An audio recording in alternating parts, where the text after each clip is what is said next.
aí, pessoal, mais um vídeo aí, canal Vascaínos por Amor. Frio danado aqui no Rio de Janeiro, de doer os ossos. Quem é carioca não está acostumado com esse frio não, galera. Quem puder deixar o like, se inscrever no canal, compartilhar, comentar aí que é legal pra gente chegar a mais amigos vascaínos, mais amigas vascaínas. E amanhã tem jogo, né, galera? Então, fazer um pré-jogo rapidinho aí. Não tem muito assunto. Algumas coisas que eu considero boas. Como a volta do Barros. Para mim é um excelente jogador, sempre defendi. Parece que a gestão agora está começando a tomar vergonha, né? De trazer de volta alguns jogadores da base.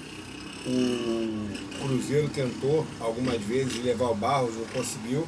Aí parece que alguém enxergou que o cara é um bom jogador. Teve que um outro clube brasileiro tentar levar, para alguém acordar e ver que o cara serve para esse atual elenco fraco aí do Vasco, principalmente na questão do cabeça de área. Não sei se ele joga de cabeça de área, joga de meio campo, mas é um jogador muito voluntarioso. Você vê acompanhando ele no América. Você vê os números E parece que o Vasco não vai pagar nada, né? Porque o Vasco emprestou ele por um valor de 1.300.000, parece que o América não pagou nada, ou pagou somente um pedaço, e aí o Vasco vai conseguir trazer o jogador de volta sem ter que pagar aquela multa, como estavam falando aí.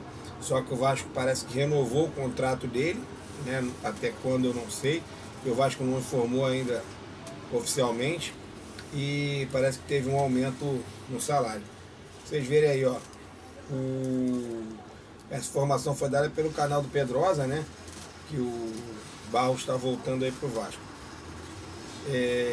Você vê, Série B, ele fez 17 jogos pelo América, com 3 gols, não teve nenhuma assistência, levou 6 cartões amarelos. Ele tem 21 anos, um jogador de 1,83 m, até no Transfer Market coloca que o passe dele vale 500 mil euros e que ele é um meia ofensivo, né? Então, é um jogador forte, né? Alto, pode ajudar bastante o Vasco no decorrer do campeonato. Espero que realmente venha, porque é um jogador que eu particularmente gosto muito. Ele teve 79% dos jogos como titular, 82% de minutos em campo e 15% em participação em gols, né? Então esse aí é o Barros, e parece que o Vasco tem corrido atrás de outros jogadores. Aí tem um ponta aí que é acho que é André Gomes, o nome dele, que é do Rennes, da França. Parece que o Admar Lopes está lá na França tentando negociar para trazer. Falando um pouquinho do jogo de amanhã, né? Parece que o Vasco levou o Coutinho, voltou a ser relacionado. O Léo Jardim, que estava com uma dúvida aí devido à lesão que dele teve, né? Que o Vasco apresentou até um laudo, inclusive de uma ressonância magnética. Nada grave, mas ele viajou, provavelmente joga amanhã. Coutinho também retornando, quer dizer, o Vasco vai ganhando algumas opções, DVD, Coutinho, o próprio Maurício Lemos ganhando espaço. Espero que o Maurício Lemos jogue amanhã, que o Diniz não invente de voltar com o João Vitor, né? Se a gente, pegando até um pouco do confronto aí dos jogos, são 15 jogos, né, entre Vasco e CSA, uma boa disputa, 5 vitórias para cada lado e 5 empates.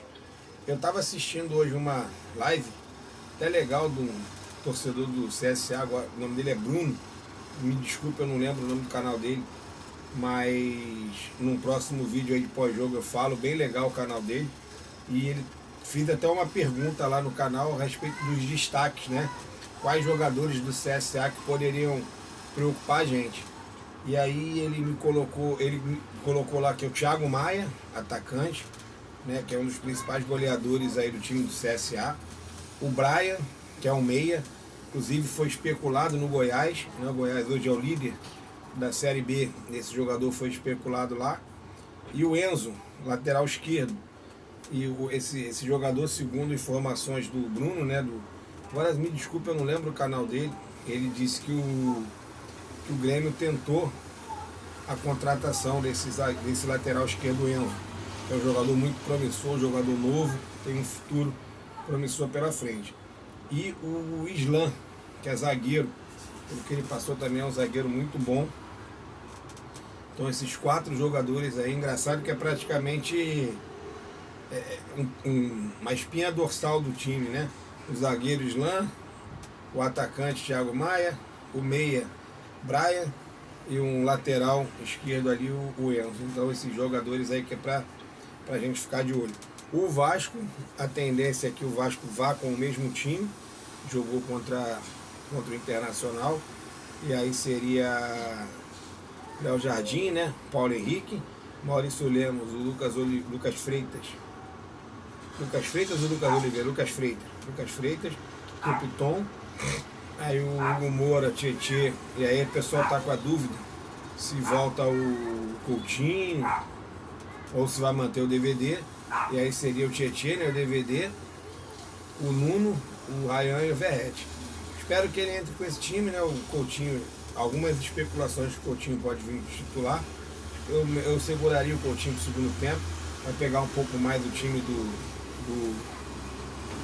CSA desgastado, e aí de repente o Vasco entrar naquele embalo que entrou contra o Internacional, com aquela vontade, com aquela pressão, e que o time faça os gols que tem chance de fazer. Então é o mais importante, não adianta criar, perder. Espero que o Verratti possa desencantar amanhã e faça aí pelo menos 1, 2 gols, porque sempre a última impressão é a que fica, e depois do Vasco sai para pegar mais uma vez o Mirassol. Eu até estava acompanhando, agora tinha um jogo, né, hoje, que poderia colocar o Vasco na zona do rebaixamento, se o Fortaleza vencesse o Grêmio. Parece que até agora que eu estava vendo, nos 42 minutos do segundo tempo, o Grêmio estava vencendo de 2-1. Até o empate não coloca o Vasco na zona do rebaixamento. Então, para quem não está acompanhando o Campeonato Brasileiro, apesar do Grêmio chegar a 20 pontos, se distanciar do Vasco, o seguro Fortaleza, né? Galera, é isso aí. Quem puder compartilhar e deixar o like, comentar. Um grande abraço. Até o próximo vídeo aí.